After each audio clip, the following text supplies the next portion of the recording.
আসসালামু আলাইকুম সবাইকে ওয়েলকাম করছি যুবরাজ খান আবেশ। আশা করি সবাই বেশ ভালো আছেন। আমি কোয়ার্টার ফাইনাল থেকে একটা প্রেডিকশন করছিলাম যে কারা কারা সেমিফাইনালে যেতে পারে।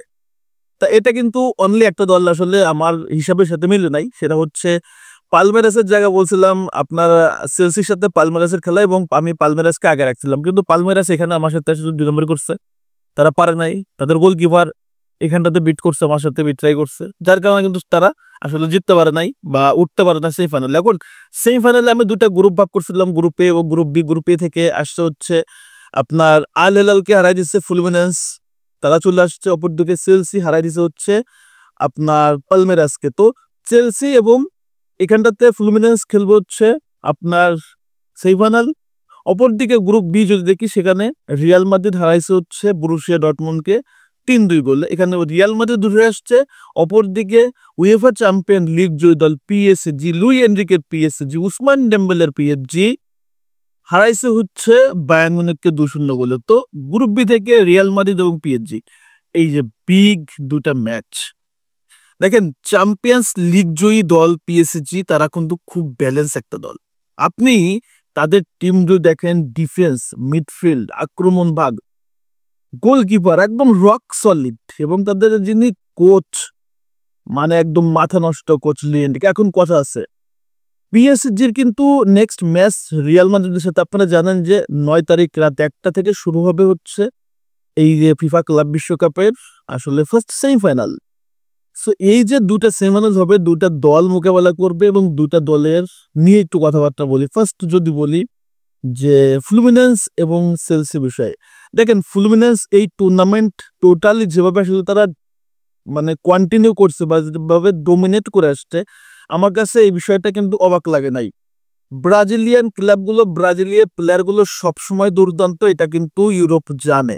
এবং ব্রাজিলের ক্লাবগুলো যে লেভেলের আসলে পারফরমেন্স দেখাইছে টোটাল টুর্নামেন্টে, ইউরোপকে যেভাবে আসলে খাবি খাওয়াইছে, রিয়েলি আনবিলিভেবল। তবে চেলসির সাথে আমি যদি বলি, খানটাতে অবভিয়াসলি ফ্লুমিনেন্সি ফার ফার বেটার আগে থাকবে।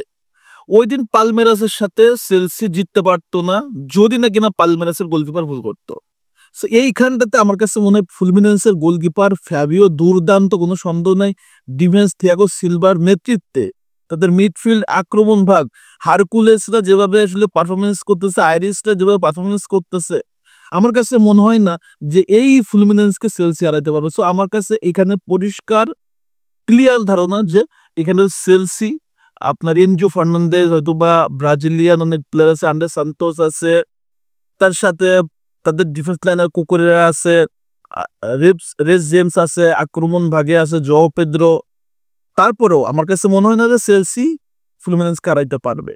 অপরদিকে এখানটাতে তাহলে ফাইনালে যাচ্ছে কারা? ফাইনালে যাচ্ছে হচ্ছে আপনার ফ্লুমিনেন্স। এখন আসেন গ্রুপ বি থেকে, যেহেতু আসছে রিয়াল মাদ্রিদ এবং PSG.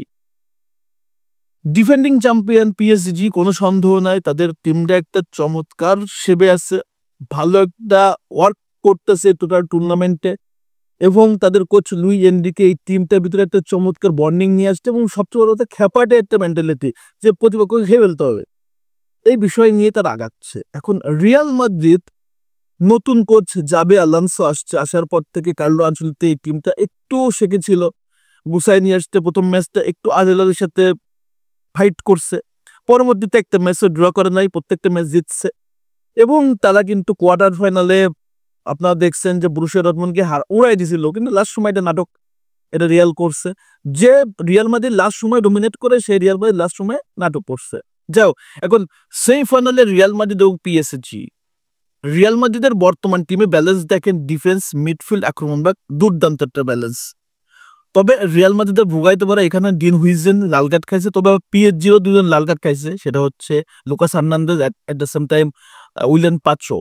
So obviously PSG favourite আছে, কোনো সন্দেহ নয়। তবে লেগাসি নকআউট স্টেজে রিয়াল মাদ্রিদের সাথে পিএসজি, এই যে একটা মানে ভীতি, বা রিয়াল মাদ্রিদের সাথে পিএসজি যে পেরে না ওঠার একটা মেন্টালিটি, এক্সপিরিয়েন্সের একটা মেন্টালিটি, এবং রিয়াল মাদ্রিদের যে একটা মানে কি বলে একটা প্রভাব, এই প্রভাবের কাছে আমার কাছে মনে হয় না কোনোভাবেই টিকবে পিএসজি। পিএসজি যতই ভালো খেলুক না কেন, পিএসজি যাদেরকে হারাইছে তারা আনারি, বাট রিয়াল মাদ্রিদ ভাই ডিফারেন্ট ক্যাটাগরির দল, রিয়াল মাদ্রিদ ডিফারেন্ট লেগেছে দল। সো আমার কাছে মনে হয় যে লুই এনরিকের এই পিএসজি যতই শক্তিশালী হোক না কেন, যত কম্বাইন্ড হোক না কেন, Xabi Alonso Real Madrid, royal মাদ্রিদের কাছে জিততে পারবে না। সো ফাইনালে যাবে হচ্ছে রিয়াল মাদ্রিদ এবং ফ্লুমিনেন্স। এটা হচ্ছে আমার ফুল প্রেডিকশন। জানি না আমার প্রেডিকশন আপনার কাছে আসলে সঠিক মনে হবে কিনা। যদি সঠিক মনে হয় অবশ্যই কমেন্টস করবেন, এবং যদি ডিবেট থাকে সেটাও কিন্তু কমেন্টস করতে ভুল করবেন না। তো দেখা হবে 9 তারিখে সেমিফাইনাল প্রথম ম্যাচ। So let's see. আসসালামু আলাইকুম।